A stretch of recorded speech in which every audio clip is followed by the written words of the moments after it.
शेवगाव आणि पाथर्डी तालुक्यातील ज्या ज्या शेतकरी सर्वसामान्य माता भगिनींची शेअर मार्केट ट्रेडिंग माल्याने फसवणूक केली त्यांना मी नम्रपणे आवाहन करतो की आपण सोमवारी सकाळी 11 वाजता ज्यांनी फसवणूक करून पळून गेलेत त्यांच्या विरोधामध्ये शेवगाव पोलीस स्टेशनवरती मोर्चाचं आयोजन केलेलं आहे।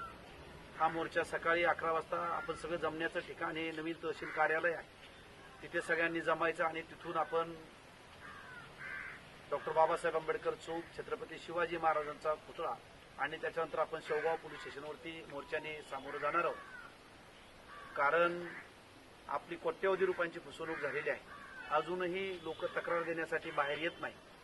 आपल्या सगळ्या आंदोलनाच्या रेट्यामुळे जे फसवून गेले त्यांना पोलिसांनी जनतेच्या रेट्यामुळे आंदोलनामुळे त्यांना अटक केलेली आहे, परंतु हे सगळे किरकोळ मासे आहेत पकडलेले, मोठे मासे मात्र आणखीन बाहेर आहेत।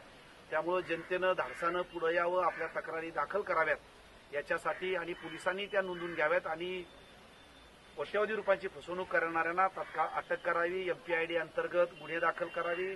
त्याच्यानंतर त्यांच्या ज्या प्रॉपर्टी आहेत त्या प्रॉपर्ट्यांची चौकशी करून एक तर सील करावी, नाहीतर लिलाव करून ज्यांची फसवणूक झालेली गुंतवणूकदारांना ती रक्कम द्यावी, अशा अनेक मागण्या त्याच्यामध्ये आपल्या आहेत।